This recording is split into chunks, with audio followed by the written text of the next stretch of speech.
जिंदगी गम नहीं, गम की मझधार है।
रोशनी नाश्ता कर लो। मुझे नाश्ता नहीं करना, भूख नहीं है मुझे।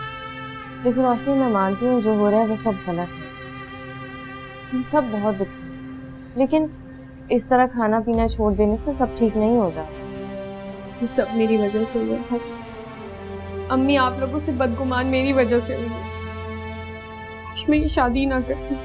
पागल हो गई है, ऐसी बातें नहीं करती। वैसे भी अब्बू ने वादा किया है ना, वो अदनान से बात करेंगे, सब ठीक हो जाएगा, भरोसा रखो। मुझे यकीन है कि अदनान का दिन जरूर बदल जाएगा। और अम्मी सब ढूंढ रहे हैं ना उन्हें, वो भी वापस आ जाएंगे। तब तक क्या भूखी रहोगी तुम? चलो मैं नाश्ता लगा रही हूँ तुम्हारे लिए, आके कर लो। ओके प्लीज अफसर, मैं कब तक तुमसे माफी मांगता हूँ? प्लीज मुझे माफ कर दो, मुझसे गलती हो। और इतने अरसे जो तुम्हारा रवैया मेरे साथ रहा, इतना घटिया इल्जाम लगाया मुझ पर, तब तुम्हें कोई एहसास नहीं हुआ? मंसूर भाई को तो मैंने अपने बड़े भाई की तरह समझा, और उन्होंने मुझे अपनी छोटी बहन की तरह। और तुमने? मैं उनसे भी माफी मांगू, लेकिन मैं तुम्हें उनसे दूर नहीं देख सकता अरसद। अगर जाना चाहती हो तो चली जाओ, लेकिन मुझे मार के जाओ। तुम मर जाओ, सुकून हासिल कर लो, और मैं सारी जिंदगी तुम्हें याद कर करके रोती रहूं, मरती रहूं पल पल। प्लीज मान जाओ, माफ कर दो मुझे।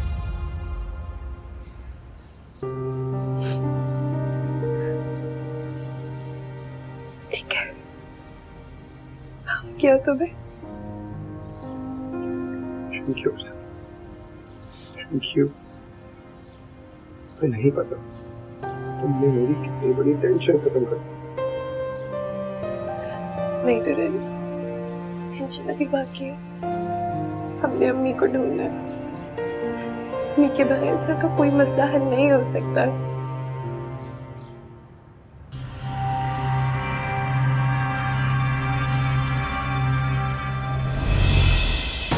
भाभी,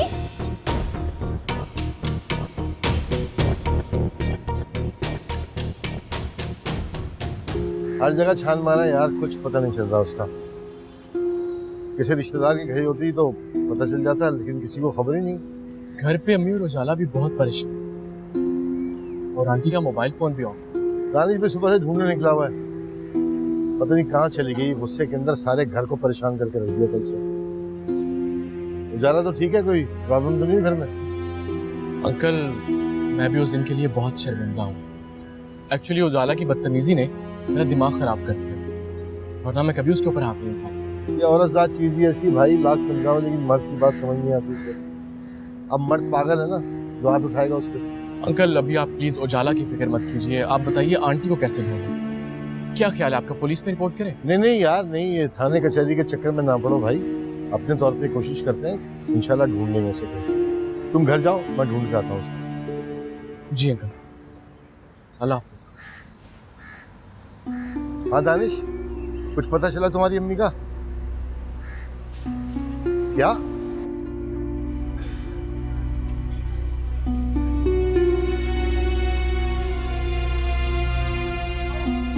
अलीज़े दानिश के साथ कौन है? जी अब कैसी है अलीज़े? उन्हें हुआ क्या था? पता नहीं, अचानक से चक्कर आए तो वो गिर गई थी। डॉक्टर वो ठीक हो जाएंगे। जी जी, फिक्र की बात नहीं है, अभी हम उन्हें रूम में शिफ्ट कर देंगे। भाई आप बिल्कुल भी परेशान मत हो, कुछ नहीं होगा भाभी। ये मेडिसिन ले आइए। जी दिखाएं भाई, मैं लेकर आता हूं।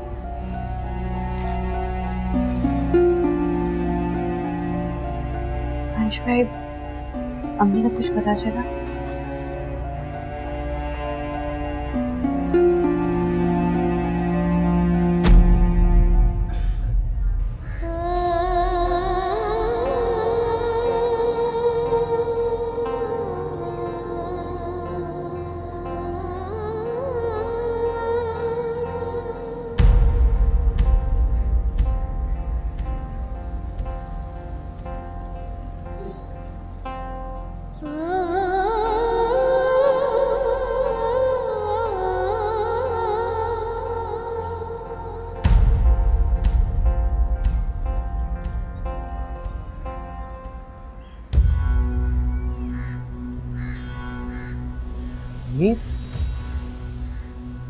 ये कहाँ चली गई थी आप, और यहाँ इस हालत में?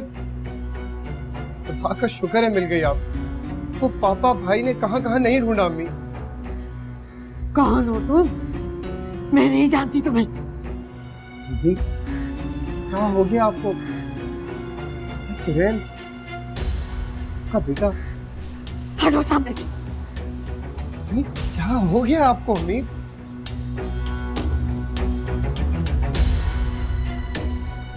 बीवी आने पर ऐसे ही आंखें फेरती है ना औलाद।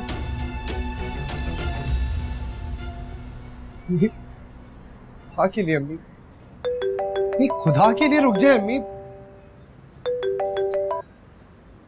हेलो भाई,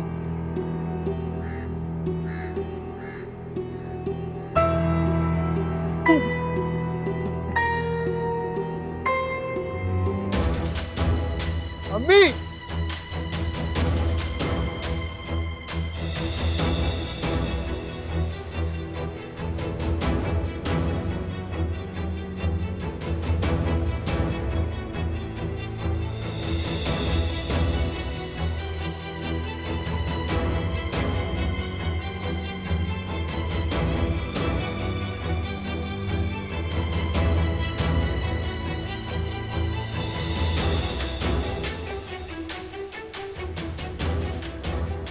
दुल्हन तुम्हें दवा लेने के लिए भेजा था, कहाँ रह गए थे तुम? इतनी देर हो गई।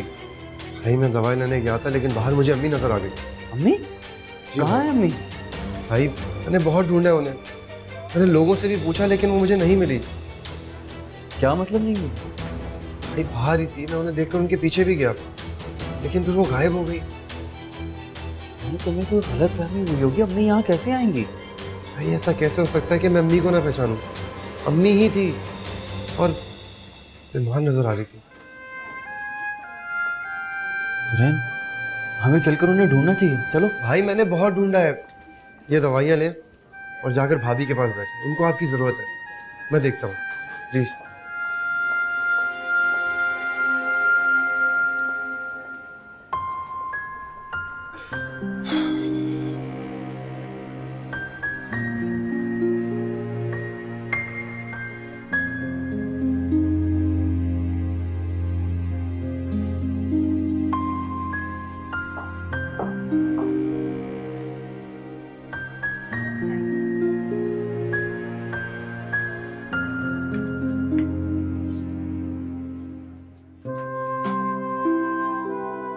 अल्लाह का शुक्र है तुम्हें होश आ।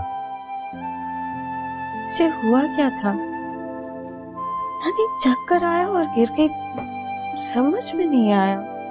समझने की जरूरत भी नहीं है, डॉक्टर ने कहा है कि अब तुम बिल्कुल ठीक हो। और डॉक्टर ने एक और बात कही है, उसने कहा है कि मैं पापा बनने वाला हूं। दानिश, आप सच कह रहे हैं? हाँ सच कह रहा हूँ। नहीं, मजाक कर रहे हैं ना आप? अरे नहीं भाई, बिल्कुल सच कह रहा हूँ। अल्लाह, मुझे तो यकीन ही नहीं आ रहा। लाख लाख शुक्र है। बहुत धन्यवाद। आपको भी। मैंने कहा था अल्लाह के घर देर है अंधेर।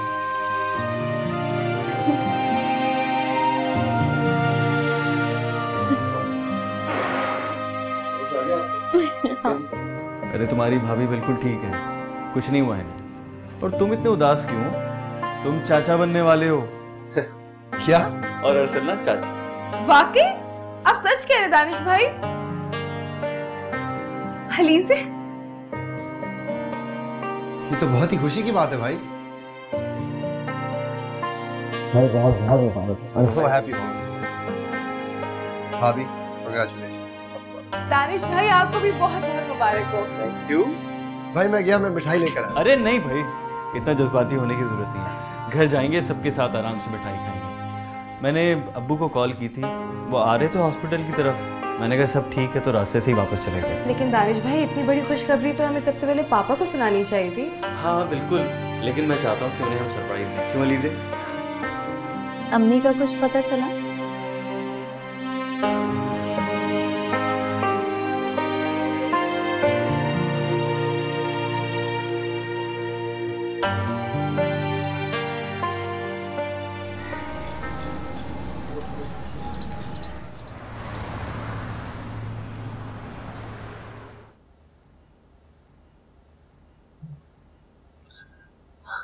अब ठीक है। दानिश ने फोन करके बताया है कि वो प्रेग्नेंट है, माँ बनने वाली। ओह अच्छा, भाई फिर तो तुम्हें बहुत बहुत मुबारक हो। वो तो ठीक है। दानिश ये भी कह रहा था कि अम्मी अभी तक वापस नहीं आई है। मुझे बहुत टेंशन हो रही है कि अम्मी पता नहीं कहाँ होंगी, किस हाल में होंगी, कहाँ चली गई हैं। ये तो अब वही बता सकती हैं कि वो कहाँ चली गई हैं। लेकिन आई गेस मैं उनका इरादा समझ रहा हूँ। क्या मतलब? जाहिर सी बात है, वो तुम्हारे घर वालों को सबक सिखाना चाहती हैं और वो ये चाहती हैं कि पूरे खानदान वाले तुम्हारे घर वालों को बुरा समझे और उनकी हरकतों पर पर्दा पड़ा रहे। मंसूर, खुदा के लिए चुप हो जाओ। अम्मी ऐसा हरगिज नहीं चाहती। प्लीज अम्मी के बारे में उल्टी सीधी बातें करना बंद करो, हद होती है। और हाँ, मैं शाम में जा रही हूँ, जाके जरा घर तो देखूं कि अम्मी के घर पे ना होने पर कौन कौन खुशियां मना रहे हैं। उजाला, तुम वहां बिल्कुल नहीं जाओगी। मैं कैसे ना जाऊं? वो मेरा घर है, मेरा मैका है वो। मेरा ख्याल है कि तुम कल वाला थप्पड़ भूल गई। अगर तुमने उस घर में कदम रखा तो मैं तुम्हारा वो हाल करूंगा जो अदनान ने रोशनी का किया। समझी तुम?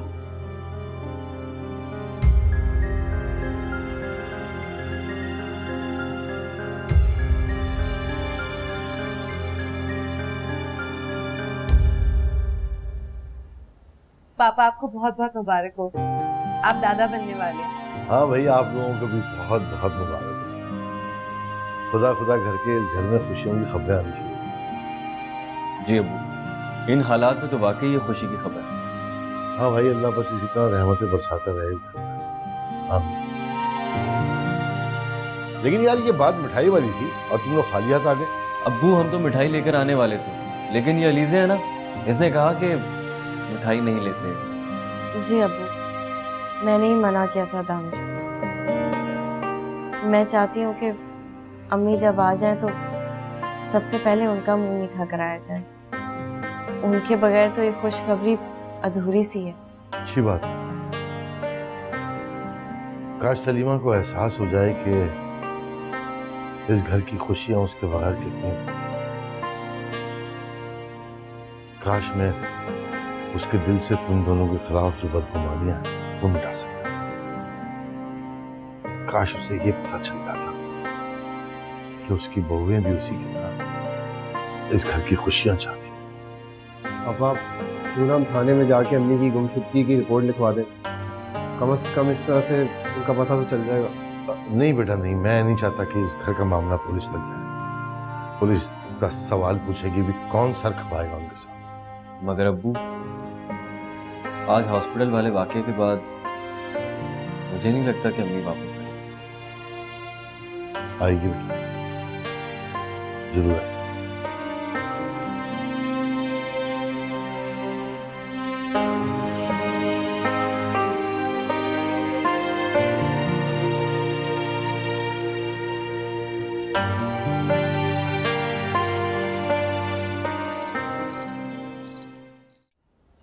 मैंने तुमसे ये कब कहा कि तुम मुझसे मोहब्बत नहीं करती? बल्कि मुझे तो पता है कि तुमने जो कुछ भी किया वो मेरी खातिर किया। मगर अगर तुम्हें यकीन होता तो मुझे ये बात में जरूर नहीं करते। मैंने शादी से पहले तुमसे वादा किया था तुम्हारे घर में खुशियां लेके आऊंगी। मैं वादा ही तो निभा रही थी। मुझे पता है कि तुमने जो कुछ भी किया बस घर की खुशियों के लिए किया, मगर तुमने घर की खुशियों की खातिर अम्मी को अपना दुश्मन बना लिया था, जो कि बहरहाल गलत था। हाँ, गलत तो मैं ही हूँ, लेकिन फिर भी मुझे इतनी बड़ी सजा नहीं मिलनी चाहिए थी जितनी तुमने मुझे दी। और मैं कितनी माफिया मांगू तुमसे। इतना जुल्म किया मुझे, 100 इल्जाम लगाया, चोरी का इल्जाम लगाया, और तो और शक भी किया मेरे ऊपर, और बस एक सॉरी बोल दो सबका मदावा हो जाता है। तुम कहती हो तो फिर से माफी मांग लेता। कहते हैं ना कि माफ कर देने वाला बदला लेने वाले से ज्यादा बड़ा होता है।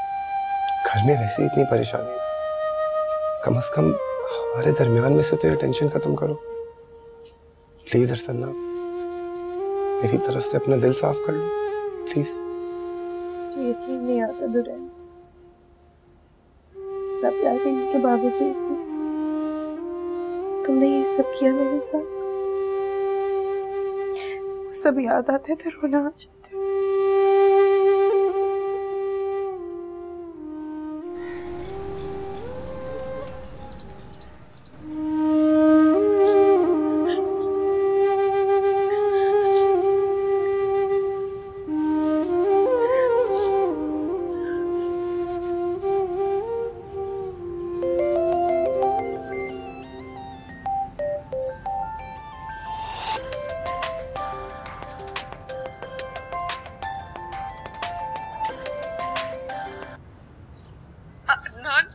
प्लीज फोन मत बंद करना, मुझे तुमसे जरूरी बात करनी है। जो बात करनी है जल्दी करो, फजूल में मेरा वक्त मत जाया करो।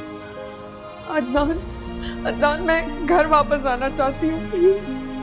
मैं अपने किए की माफी मांगती हूँ तुमसे, प्लीज।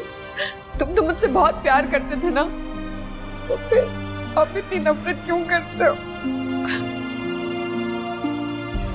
मोहब्बत तो मुझे तुमसे अब भी है रोशनी, मगर क्या करूं, मैं तुम्हारे माँ की पसंदी हूँ। और अब जब तक मैं उनके मुंह से इकरार नहीं सुन लेता कि वो मुझे तुम्हारे साथ देख के खुश है, जब तक मैं तुम्हें कबूल नहीं कर सकता रोशनी। देखो अदनान, तुम ऐसे मत करो। तुम्हें पता नहीं अम्मी घर छोड़ के चली गई है। तुम और परेशान मत करो मुझे, प्लीज। मेरी बात को समझने की कोशिश करो।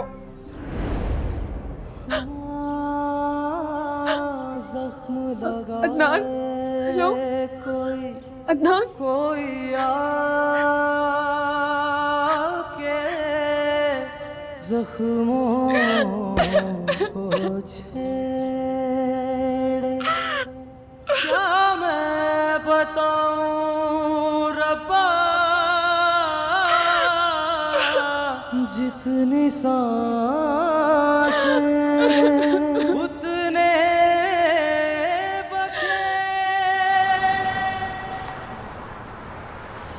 जी अंकल फरमाइए, कैसे आना हुआ? मैं तुमसे जरूरी बात करने के लिए आया। अंकल मैं आपकी बहुत इज्जत करता हूँ, इसलिए मैं नहीं चाहता कि आपके साथ कोई गुस्ताखी कर बैठे। अगर आप रोशनी के हवाले से कोई बात करने आए तो प्लीज़ ना ही करें तो बेहतर हो। तुम्हारी इज्जत अफजाई का बहुत बहुत शुक्रिया बेटा, लेकिन मेरी बेटी की बेइज्जती भी मेरी बेइज्जती है। मैं सिर्फ ये पूछने के लिए आया हूँ कि तुम दोनों तो एक दूसरे को बहुत चाहते थे, फिर ये सब अचानक क्या हो गया? अचानक नहीं अंकल, इस दुनिया में कुछ भी अचानक नहीं होता। रिश्ते की बात से लेकर शादी तक सलीमा आंटी हर बार मुझे बेइज्जत करती है। मेरे और मेरी बहन के खिलाफ न जाने क्या कुछ कहती रही। उस वक्त मैं मोहब्बत के हाथों मजबूत था, मगर अब जब तक सलीमा आंटी यहाँ आकर मुझसे और मेरी बहन से माफ़ी नहीं मांगेंगी, मैं रोशनी को कबूल नहीं करूँगा। बेटा, उसकी माँ की की सजा तुम उसे क्यों दे? ये कहाँ का इंसान? मैं तुमसे माफी मांगता हूँ उसकी तरफ से। मेरी बेटी बहुत तकलीफ में है बेटा, और मैं उसे तकलीफ में नहीं देख सकता। मैं तुम्हारे आगे हाथ जोड़ता हूँ, चाहो तो पाँव पड़ लो। अंकल प्लीज, आप मुझे गुनाहगार ना करें। मैं पहले ही रोशनी पर हाथ उठाकर बहुत शर्मिंदा हूँ, मगर सलीमा आंटी का गुरूर खाक में मिलाने के लिए मुझे उसे तकलीफ पहुंचाना जरूरी है। बहरहाल मेरा फैसला कर लो, आगे आपकी मर्जी।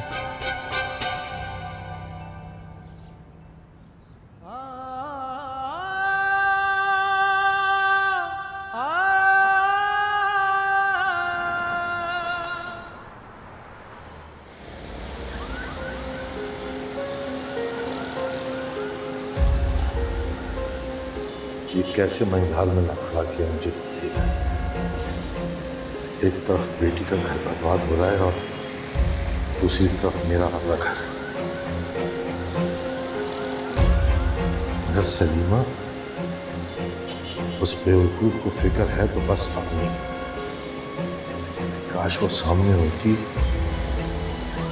तो अपनी बेटी का घर बचाने के लिए मैं उसके पांव पड़ जाता, उससे अपनी हर गलती की माफी मांगता, मगर उस सामने तो आए। न जाने कहाँ चली गई है वो, कहाँ ढूंढूं उसे मैं।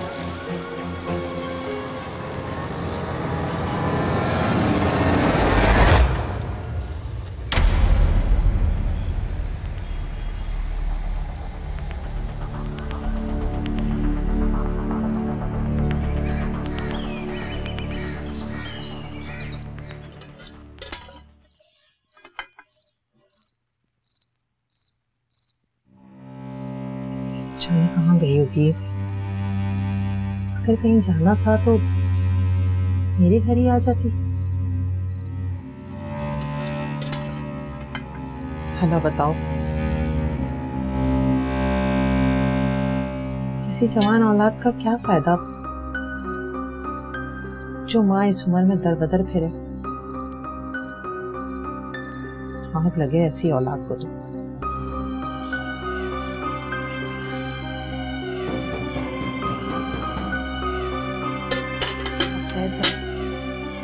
अल्लाह खैर करे, इस वक्त कौन आ गया? कोई बुरी खबर नहीं। आ रही हूँ भाई, आ रही हूँ।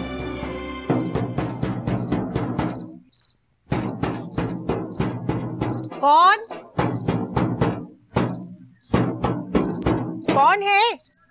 जल्दी खोल जरीना, मैं हूँ। सलीमा, तुम कहाँ चली गई थी?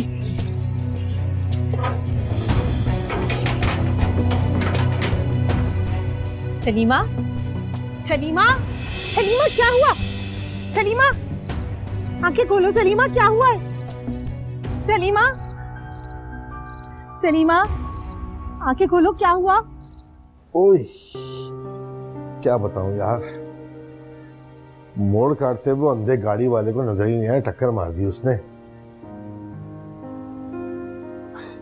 तो अल्लाह भला करे लोगों का, जिन्होंने अस्पताल पहुंचा दिया मुझे। अब्बू, आपको पता है ना आजकल का ट्रैफिक कैसा है, यहाँ पर खुद बचना पड़ता है। खुदा का शुक्र है कि आपको कुछ ज्यादा गहरी चोट नहीं आई, हड्डी वड्डी टूट जाती तो मसला हो जाता। हाँ पापा, खुदा ना खास्ता आपको कुछ हो जाता तो फिर कितनी परेशानी हो जाती। बेटा जो होना होता है वो होके रहता है। ये तो तुम लोगों की दुआएं काम आ गई, जो बचत होगी, वरना डॉक्टर ने तो टांग काटने का फैसला कर लिया था। क्या हो गया अब्बू, किस तरह की बातें कर रहे हैं? लेकिन पापा आप इस टाइम बाहर क्यों गए थे? अगर अम्मी को ढूंढना ही था तो वो तो दिन में भी ढूंढ सकते थे। बेटा मैं अदनान के घर गया था। पापा आप क्यों गए वहां? आपको मना किया था ना। मैं उसे समझाने के लिए गया था, तुम्हारे घर बसाने के लिए गया था। मैं पापा अगर उसको रोशनी की इतनी फिक्र होती ना तो शादी के कुछ दिनों बाद ही वो उसके साथ ये सलूक ना करता। इतने दिनों से ये यहाँ पड़ी हुई है और उसे इसकी फिक्र तक नहीं है। दुरैन की बात ठीक है अब्बू, हमने रोशनी की शादी इतनी मुश्किलात झेल कर ये दिन देखने के लिए तो नहीं की थी। लेकिन दानिश भाई, किसी ना किसी तरह ये मसला हल तो करना ही है ना। मेरे ख्याल से पापा ने बिल्कुल ठीक किया। पापा आप बताएं, क्या कहा अदनान भाई ने? ओ भाई, वो कहता है कि सलीमा ने उसकी बेइज्जती की है। वो उसके मुजरिम में, जब तक वो उससे आके माफी नहीं मांगेगी वो रोशनी को घर लेकर नहीं जाएगा वापस। उसका दिमाग खराब हो गया। आखिर समझता क्या है वो अपने आप को? आराम से, ज्यादा ताव खाने की जरूरत नहीं है। इस मामले को संवारना है भाई, बिगाड़ना नहीं है। अम्मी ऐसा कभी नहीं करेंगी। वो यहाँ वापस आ भी गई तब भी कभी अदनान के घर जाके माफी नहीं मांगेंगी।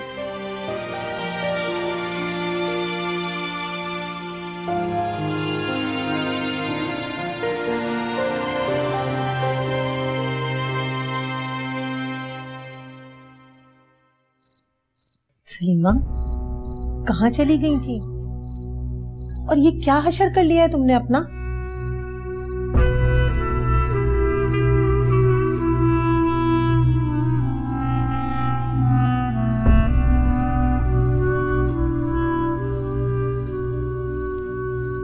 पानी। हाँ अभी लाती हूँ।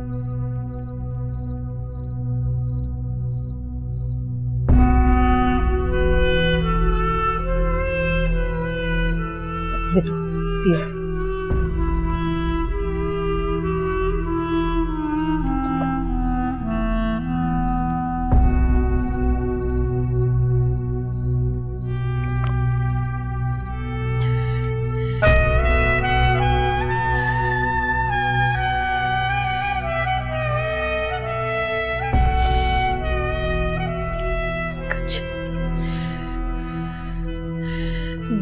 कुछ खाने को है सरीना?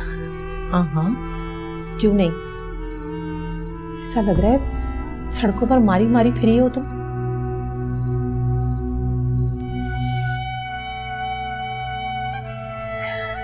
दो दिन से कुछ नहीं खाया।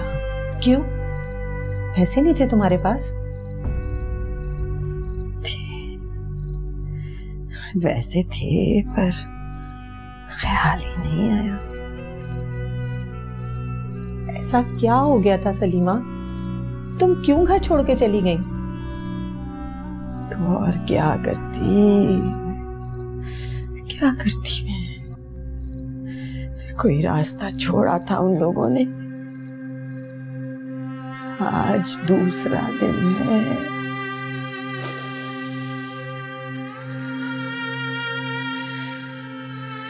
छोड़, किसी को फिक्र नहीं है मेरी, किसी को फिक्र नहीं है। अच्छा चलो, मैं खाना लेकर आती हूँ, पहले खाना खा लो। और अगर तुम बेहतर महसूस कर रही हो तो मुंह हाथ धो लो।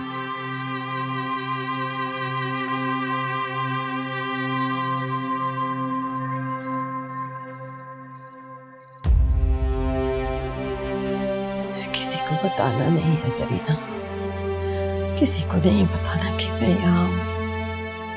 अच्छा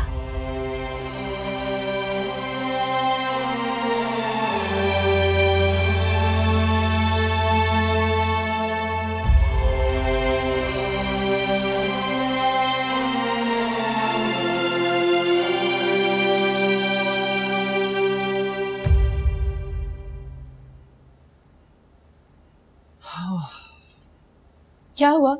अब्बू की तबीयत कैसी है? ज्यादा चोट तो नहीं आई? नहीं, अल्लाह का शुक्र है कोई फ्रैक्चर वगैरह नहीं है। टांग के थोड़े जख्म आए हैं, डॉक्टर ने बैंडेज कर दी, इंशाल्लाह जल्द ठीक हो। आप उनसे कहें कि अब आराम करें कुछ दिन। कब तक क्यों परेशान अम्मी को ढूंढते फिरेंगे गलियों में? अब्बू को कौन समझाए? अब्बू मान तो नहीं रहे, लेकिन मैं सोच रहा हूँ कि अम्मी की गुमशुदगी की रिपोर्ट थाने में दर्ज कराई दी। आखिर कब तक इस तरह हाथ पे हाथ रखकर बैठे रहेंगे? बस अल्लाह करे अम्मी किसी मुसीबत में ना हो। अगर अम्मी को छोड़ना ना तो कम से कम मैं खुद को तो माफ नहीं कर पाऊंगा। तो हमेशा ऐसी मायूसी की बातें मत करें, खुदा पर भरोसा रखें। अम्मी की कमी हम सबको घर में महसूस हो रही है, लेकिन उन्हें भी तो सोचना चाहिए ना आप सबके बारे में। सब कितने परेशान हैं 2 दिन से। सोचा था कि बाप बनने की खुशखबरी सबसे पहले अम्मी को दूंगा। कितना खुश होते हो ये सब सुनकर। मेरी बदकिस्मती देखो, सारी दुनिया को पता चल गया, लेकिन सिर्फ एक अम्मी को ही नहीं मालूम।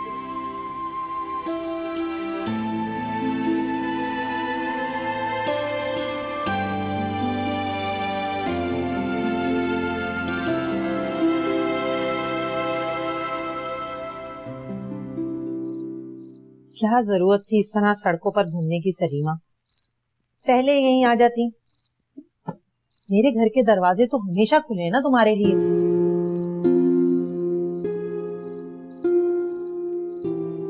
सोचा था इस्लामाबाद चली जाऊंगी अपने भाई के घर, फिर ख्याल आया कि भाभी कहाँ बर्दाश्त करेगी मुझे 2 दिन से ज्यादा। फिर कुछ सोचा ही नहीं। लेकिन सलीमा, क्या जरूरत थी इस बुढ़ापे में घर छोड़ने की? ये उम्र नहीं है दर बदर भटकने की। और देखो ना, झगड़े फसाद तो हर घर में हो जाते हैं, लेकिन इसका मतलब ये तो नहीं ना कि बंदा अपना घर ही छोड़ दे। दिलावर को और मेरी औलाद को ये सबक देना जरूरी था सरीना। बहुत खटकने लगी थी ना मैं उन सब की आंखों में, तो अब देखती हूँ कैसे चलाते हैं घर का निजाम मेरे बगैर। मेरा क्या है, मैं तो सूखी सूखी खा के यहीं पड़ी रहूंगी तेरे पास। और वो रोएंगे, देख लेना, पछताएंगे, खून के आंसू रोएंगे। हाँ, पछताएंगे।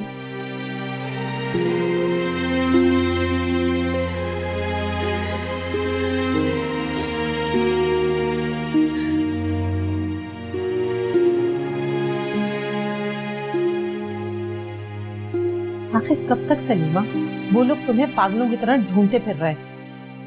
और ये बात तो तुम भी अच्छी तरह जानती हो ना कि अपने घर के मसले सिर्फ तुम ही हल कर सकती हो। वो है ना महारानियां और उनके गुलाम मेरे बेटे करें अपने मसले हल। मैं भी तो देखूं मैं भी कितना तेल है इन तिलों में।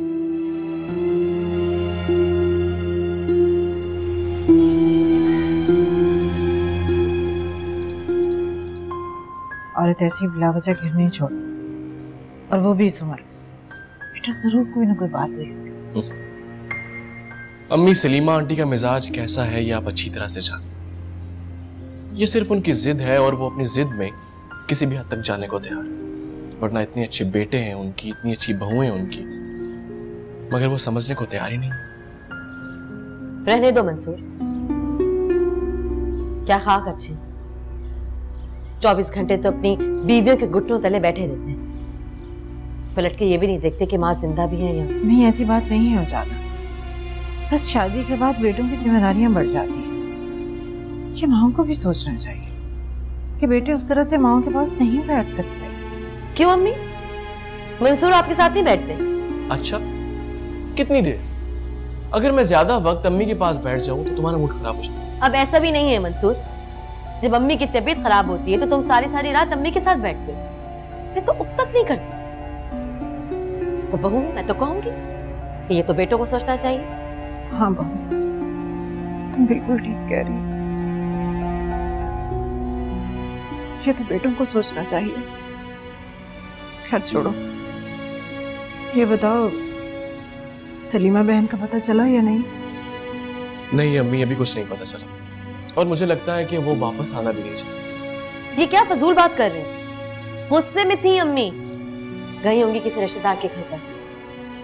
मैं जानती हूँ मेरी अम्मी ऐसी नहीं है।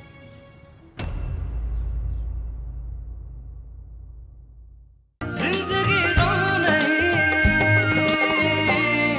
गम की मझधार है।